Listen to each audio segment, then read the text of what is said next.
নমস্কাৰ কি খবৰ মই নিৰঞ্জন বৰা মোৰ ইউটিউব চেনেল নিৰঞ্জন বৰালৈ আপোনালোক সকলোকে পুনৰবাৰ স্বাগতম জনাইছো finally TA army open rally আমাৰ অসমৰ কাৰণে নটিচ পাইছো আপোনালোকৰ নটিচ আহি গল আৰু বৰ বিশেষ আপোনালোকৰ হাতত সময় নাই যদি টিএ আৰ্মি টেৰিটৰিয়েল আৰ্মিৰ কাৰণে অপেক্ষা কৰি আছিল তেন্তে ভাল খবৰ আপোনালোকৰ ভিডিঅটো শেষলৈকে চাব অলপ দীঘলীয়া হ'ব আৰু আপোনাৰ আৱাজটো সাউণ্ডটো অলপ বেয়া হ'ব যেহেতু বৰষুণ দি আছে বাহিৰত একো নাই বাৰু এটো এডজাস্ট কৰি ল'ব আপোনালোকৰ ভিডিঅটো শেষলৈকে চাব বয়স যেহেতু জানে ইয়াত বেলেগ চাকৰিৰ কাৰণে যদি আপোনাৰ বয়স শেষ হৈ গৈছে তেন্তে টিএ আৰ্মিৰ কাৰণে আপোনালোকে প্ৰিপাৰেচন কৰিব পাৰে মই আগত যেহেতু অলৰেডি ইউটিউব চেনেলত ভিডিঅ' বহুখিনি বনাই থোৱা আছে আপোনালোকে কণ্টিনিউ যদি ভিডিঅ'খন চাই আছে যেতিয়াই মই নটিচ পাওঁ তেতিয়াই ভিডিঅ' দিম বুলি আপোনালোকক কৈছিলোঁ এতিয়া নটিচ পাইছোঁ টেৰিটৰিয়েল আৰ্মি য'ত নেকি 18 পৰা 42 বছৰলৈকে আপোনালোকে এপ্লাই কৰিব পাৰিব মানে কোনো ধৰণৰ অনলাইন এপ্লাই বা অফলাইন এপ্লাই কৰিব নালাগে ডাইৰেক্ট যিটো ডেটৰ ৰেলী হ'ব তাই গৈ আপোনাৰ ডকুমেণ্টখিনি লৈ দৌৰ মাৰিব পাৰিব লগালগ মেডিকেল হ'ব আৰু আপোনাৰ 10-15 দিনৰ পিছত এক্সাম হ'ব গোটেইকেইটা ষ্টেপ কোৱালিফাই কৰাৰ পিছতে আপুনি টেৰিটৰিয়েল আৰ্মিত মানে 2-3 মাহৰ ভিতৰত চাকৰি পাবলৈ সক্ষম হ'ব ভিডিঅ'টো শেষলৈকে চাব অকণমান দীঘলীয়া হ'ব প্ৰথমৰ পৰা আপোনালোকক লাষ্টলৈকে বুজাই দিম আমাৰ অসমতে হ'ব অসমৰ ক'ত হ'ব কোনটো তাৰিখত হ'ব সম্পূৰ্ণ মোৰ ওচৰত নটিচ আছে আপোনালোকৰ ভিডিঅ'টো শেষলৈকে চাব আৰু আৰম্ভ কৰাৰ আগতেই মোক গোটেইখিনি দেখুৱাই দিম আপোনালোকক মোৰ ইউটিউব চেনেলটো আপোনালোকে যদি এতিয়ালৈ ছাবস্ক্ৰাইব কৰিছে তেন্তে বহুত বহুত ধন্যবাদ আৰু যদি ছাবস্ক্ৰাইব কৰা নাই তেন্তে ছাবস্ক্ৰাইব কৰি কাষতে থকা বেল আইকনটো প্ৰেছ কৰি অল কৰি ৰাখিব তেতিয়াই মই এনেধৰণৰ যিকোনো চাকৰি ৰিলেটেড ভিডিঅ' আপলোড দিলেই প্ৰতিটো ভিডিঅ' নটিফিকেশ্যন পাব আৰু কণ্টিনিউ ভিডিঅ'খিনি চাই আপুনি আগন্তুক দিনত যদি চৰকাৰী চাকৰি এটা লোৱাৰ সপোন আছে তেন্তে সপোনবিলাক দিঠক কৰিব পাৰিব আহক এতিয়া আমি ভিডিঅ'টো আৰম্ভ কৰোঁ প্ৰথমতে কোৱালিফিকেশ্যনটো কৈছোঁ আপোনালোকে টেৰিটৰিয়েল আৰ্মিত যাবলৈ হ'লে দুই ধৰণৰ পোষ্ট থাকে ট্ৰেডমেন আৰু ক্লাৰ্ক টেকনিকেল ক্লাৰ্কৰ পোষ্ট থাকে টেকনিকেল নাৰ্ছিং এছিষ্টেণ্ট ইত্যাদি ধৰণৰ পোষ্ট থাকে কিন্তু আমি বেছিকৈ এতিয়া যিখিনি নটিচ পাইছোঁ তাত অনলি জিডি পোষ্ট আৰু ট্ৰেডমেন পোষ্ট বুলি পাইছোঁ আৰু আজি কিছুদিনৰ আগতে ডিব্ৰুগড় য'ত হৈছিলে তাত আপোনালোকৰ মেঘনা ষ্টেডিয়ামত ক'ত হৈছিলে আজি অলপ দিন আগত হৈ গৈছিলে মই পাহৰিছোঁ তাত আপোনালোকৰ ক্লাৰ্কৰ পোষ্টটো আছিলে কিন্তু এইবাৰ যিখন নটিচ পাইছোঁ তাত কোনো ধৰণৰ ক্লাৰ্কৰ পোষ্ট দেখুওৱা নাই অনলি জিডি পোষ্ট আছে আৰু ট্ৰেডমেনৰ পোষ্ট আছে জিডিত আপোনালোকে এপ্লাই কৰিবলৈ হ'লে কোৱালিফিকেশ্যন মিনিমাম মেট্ৰিক পাছ কৰিলে এপ্লাই কৰিব পাৰিব কিন্তু তাতে কণ্ডিশ্যন এটা আছে আপোনালোকে মেট্ৰিকত 45% মানে ছেকেণ্ড ডিভিজন থাকিব লাগিব ছেকেণ্ড ডিভিজন থাকিলেহে আপুনি জিডি কাৰণে দৌৰ মাৰিবগৈ পাৰিব বা এপ্লাই কৰিব পাৰিব বা চাকৰি ল'ব পাৰিব টেৰিটৰিয়েল আৰ্মিত তাৰপিছত আপোনালোকৰ ট্ৰেডমেন যিটো ট্ৰেডমেনৰ পোষ্ট থাকে তাত আপোনালোকে চিম্পল মেট্ৰিক পাছ কৰিলে এপ্লাই কৰিব পাৰিব কিন্তু প্ৰতিটো ছাবজেক্টত আপোনালোকৰ 33 নম্বৰকে মেট্ৰিকত বেছি নম্বৰ পোৱা হ'ব লাগিব তেতিয়াহে আপুনি ট্ৰেডমেনত এলিজিবল হ'ব বা ডকুমেণ্ট ভেৰিফিকেশ্যনত পাছ কৰিব দৌৰ পাছ কৰি মেডিকেল পাছ কৰি লাভ নহ'ব যদি আপোনাৰ 33 নম্বৰতকৈ কম থাকে মানে গেপছ মাৰ্ক থাকিলে আপোনালোকে নহ'ব গেপছ মাৰ্ক থাকিব নালাগিব পুৰা আপোনাৰ 33 নিজে পোৱা নম্বৰ হ'ব লাগিব আৰু তাৰ কথাটো হ'ল জিডিটো একেই আপোনালোকৰ 45%ৰ লগতে আপোনাৰ প্ৰতিটো ছাবজেক্টত 33 নম্বৰতকৈ বেছি নম্বৰ থাকিব লাগিব যদি এখনত 31ও আছে তেতিয়াও আপোনালোকে এপ্লাই কৰিব নোৱাৰিব আহক এতিয়া আমি গোটেই কথাখিনি কোৱালিফিকেশ্যনটো গম পালে আৰু বয়সটো যদি চাই 18 বছৰৰ পৰা 42 বছৰলৈকে আপোনালোকে এই ৰেলীটোত যাব পাৰে এটা 18 বছৰ মিনিমাম যদি হৈছে তেতিয়াও দৌৰ মাৰিবলৈ যাব পাৰে আৰু মিনিমাম 42 বছৰলৈকে আপোনালোকে এই ৰেলীটোত দৌৰিবলৈ যাব পাৰে আৰু মষ্ট ইম্পৰ্টেণ্ট কথাটো হ'ল ইয়াত কোনো ধৰণৰ অনলাইন বা অফলাইন এপ্লাই কৰিব নালাগে ডাইৰেক্ট ৰেলী যিদিনা ডেট হয় আপোনালোকৰ খবৰ যদি পায় মই যিহেতু ইয়াতে কৈ দিম কোনদিনা হ'ব সেই ডেটটোত আপোনালোকে ডাইৰেক্ট আপোনাৰ ডকুমেণ্টখিনি লৈ গৈ আপোনাৰ ৰাতিপুৱা মানে 3-4 বজাত পাই গ'লে হৈ যাব কোনো ধৰণৰ এপ্লাই কৰিব অনলাইন কৰিব লাগিব বা অফলাইন কৰিব লাগিব বুলি কোনো কথা নাই ডাইৰেক্ট আপোনালোকে দৌৰ মাৰিবলৈ যাব পাৰিব কোৱালিফিকেশ্যন গম পালে আৰু আপোনাৰ এজটো গম পালে আৰু এপ্লাই কৰিব নালাগে গম পাইছে অনলাইন অফলাইনত আৰু 2 নম্বৰতে কথা হাইট লাগিব আমাৰ অসমৰ কাৰণে অল ইণ্ডিয়াৰ কাৰণে যিহেতু 160 চেণ্টিমিটাৰ হাইট লাগে মানে ওখটো 160 চেণ্টিমিটাৰ লাগে কিন্তু আমাৰ নৰ্থ ইষ্ট যিহেতু হিল এৰিয়া আমাৰ নৰ্থ ইষ্টৰ কাৰণে আপোনালোকৰ 157 চেণ্টিমিটাৰ হাইট হ'লেও হৈ যাব 3 চেণ্টিমিটাৰ ৰিলেক্সেশ্যন আছে যিহেতু পাহাৰীয়া এৰিয়া হয় আমাৰ নৰ্থ ইষ্ট অসম হয় অসম যিহেতু নৰ্থ ইষ্টৰ ভিতৰত পৰে সেইকাৰণে 157 চেণ্টিমিটাৰ হাইট হ'লেও আপোনালোকে কোৱালিফাই কৰিব কিন্তু বডিটো সকলোৰে কাৰণে সমানে জিডিত কৰক বা আপোনালোকে ট্ৰেডমেনত কৰক বডিটো আপোনাৰ 77 চেণ্টিমিটাৰ নৰ্মেল হ'ব লাগিব আৰু ফুলাই মেলি 5 চেণ্টিমিটাৰ ফুলাই 82 চেণ্টিমিটাৰ হ'ব লাগিব এইখিনি গম পালে হাইট টেষ্টখিনি তাৰপিছত আহিলে আপোনালোকৰ ফিজিকেল টেষ্ট কি হ'ব চাই লওক ফিজিকেলত হ'ব আপোনালোকৰ 1600 মিটাৰ ৰানিং হ'ব আপুনি যদি 18 বছৰ পৰা 30 বছৰৰ ভিতৰত যদি ব্যক্তি হয় 18 বছৰ 30 বছৰ বা 30 বছৰৰ ভিতৰত যদি ল'ৰা হয় জিডি হওক ট্ৰেডমেন হওক আপোনালোকৰ সময় পাব 5 মিনিট 45 ছেকেণ্ড 5 মিনিট 45 ছেকেণ্ডত 1.6 কিলোমিটাৰ 1600 মিটাৰ দৌৰিব লাগিব আৰু তাৰপিছত যদি আপুনি 30 বছৰৰ পৰা মিনিমাম 42 বছৰ ভিতৰত হয় তেতিয়া 6 মিনিট 30 ছেকেণ্ডলৈকে সময় পাব পৰাপক্ষত যিহেতু 30 বছৰ ওপৰৰ মানুহ খুব কম যায় আপোনালোকে 5:45ত মাৰিব লাগিব তাৰে যদি 5:30ৰ আগত সোমাব পাৰে আপোনালোকে এক্সেলেন্ট হ'ব 60 ভিতৰত 60 নম্বৰ পাব আৰু 5:31ৰ পৰা 45ৰ ভিতৰত সোমালে আপোনালোকে কোৱালিফাই কৰিব মানে 48 নম্বৰ এটা পাবলৈ সক্ষম হ'ব তাৰপিছতে চিনাপ হ'ব চিনাপ যিটো এনেকৈ আমি ওলমি মাৰিব লাগে 10টা মাৰিব লাগিব এক্সেলেন্টটো মাৰিবই লাগিব তেতিয়াহে আপুনি চাকৰি পাব 10টা মাৰিলে আপোনাৰ 40 ভিতৰত 40 পাব মিনিমাম 6টা মাৰিলে পাছ কৰিব 6টা 7টা যিমানে বেছি বেছি মাৰিব অলপ অলপ বেছি নম্বৰ পাই গৈ থাকিব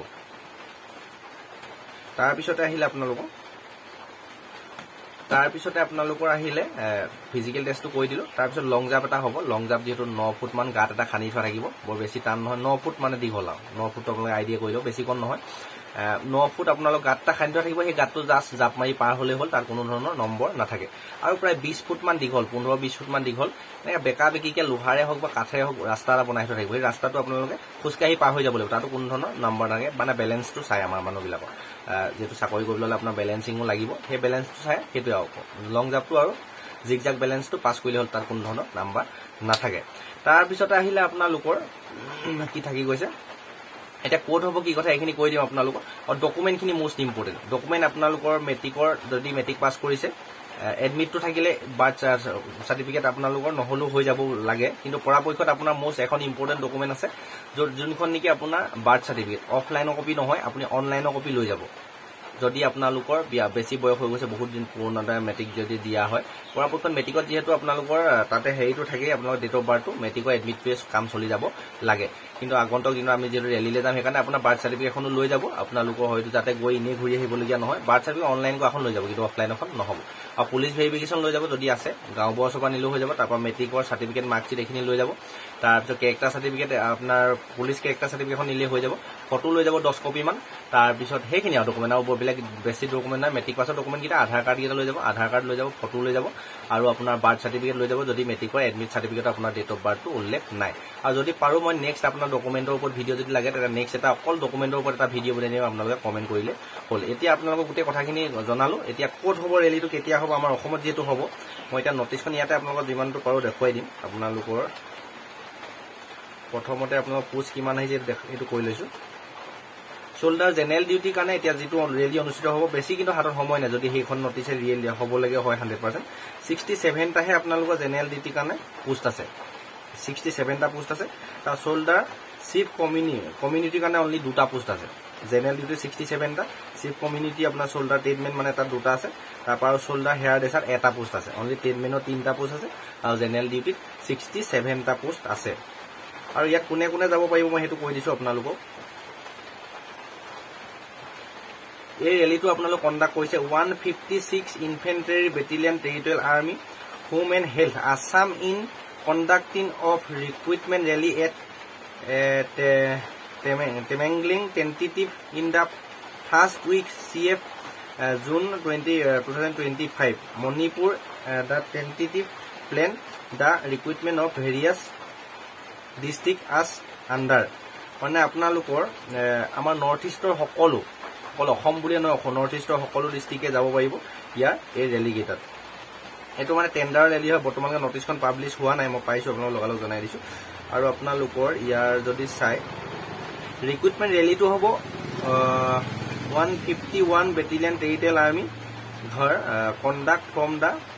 11 জুন 2025 টু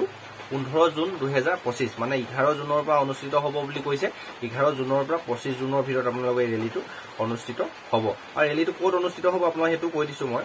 এইটো পাইছিলোঁ যিহেতু ইয়াত দি দিছে ধুনীয়াকৈ চলমৰা তেজপুৰ আছাম যিহেতু এইটো 18-19 চন মানৰ মই দিছিলোঁগৈ মোৰ এক্সামত বেয়া হৈছিল তাত পাছ কৰিছিলোঁ মই চলমৰাত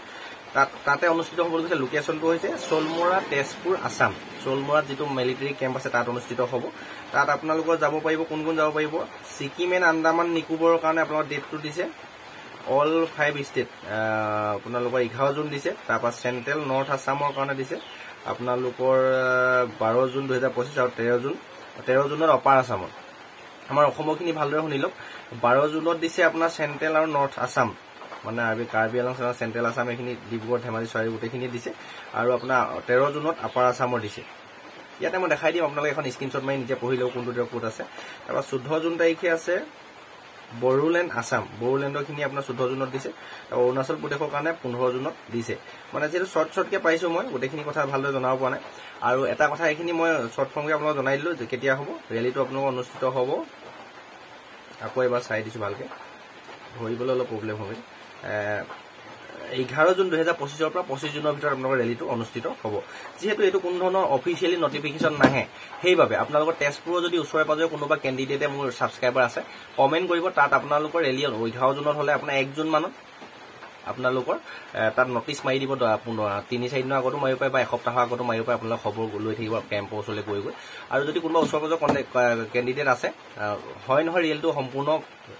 যেহেতু এইবিলাক অফিচিয়েলি নটিচ নাহে কোন ধৰণৰ ভাইৰেল হোৱা নটিচৰ দৰে আমি গম পাওঁ ডেসক্ৰিপচনতে যেটো হোৱাটছআপ গ্ৰুপৰ লিংক আছে তাত গৈ আপোনালোকে গ্ৰুপ এডমিনৰ যেটো নাম্বাৰ আছে মোৰ লগত কন্টাক্ট কৰিব আপোনালোকে ইনফৰমেশনখিনি দিবলৈ চেষ্টা কৰিব আপোনালোকৰ সহায় হ'ব আৰু যিখিনি সাবস্ক্ৰাইবাৰ আছে তেওঁলোকৰ সহায় হোৱাকে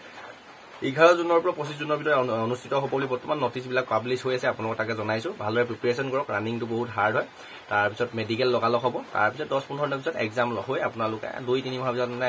জয়নিং লৈকে হৈ যাব যদি ৰেলীটো 100% হ'বলৈ হয় ইয়াৰ পিছতে টেৰিটৰিয়েল আমি নেক্সট ডকুমেন্টৰ A to Z ডিটেইলছৰ ভিডিও লৈ আহিম আপোনালোকে সকলোকে ভিডিওটো শ্বেয়াৰ কৰি দিব সাবস্ক্ৰাইব কৰি ৰাখিব চেনেলটো ঘৰখন পৰিয়ালটো সমাজখন তথা দেশখনৰ উন্নতি হকে প্ৰতিক্ষেত্ৰ কাম কৰি যাওক আপোনালোকৰ লক্ষ্য উদ্দেশ্য সোনকালে পূৰণ হওক তাৰে কাৰণে ভগৱানৰ ওচৰত প্ৰাৰ্থনা জনাই আজি এইটো ইনফৰমেশন দিলো নেক্সট আকৌ এটা অতি গুৰুত্বপূৰ্ণ ভিডিও এটা আপোনালোকক সোনকালে লগ কৰাৰ প্ৰতিশ্ৰুতিয়ে ডেসক্ৰিপচনতে হোৱাটছআপ গ্ৰুপৰ লিংক আছে জয়েন হৈ ল'ব টেলিগ্ৰাম চেনেলটো আছে টেলিগ্ৰাম চেনেলটো সাবস্ক্ৰাইব কৰি ল'ব তাতে ভিডিওবিলাকৰ লিংক দি থাকো ইনষ্টা আইডি নিৰঞ্জন বৰা দি থোৱা আছে তাতো কন্টেক্ট কৰিব পাৰে হেতু ফলো কৰি ৰাখিব আৰু ফেসবুক পেজৰ লিংকো দি থোৱা আছে যদি বিহু ভাওনা চাই আপোনালোকে ভাল পায় তাত মই যদি সেইখিনি লগতে জড়িত হৈ থাকো আপুনি ফেসবুক পেজটো ফলো কৰি ল'ব আজি ভিডিওৰ পৰা ইমানতে বিদায় লৈছো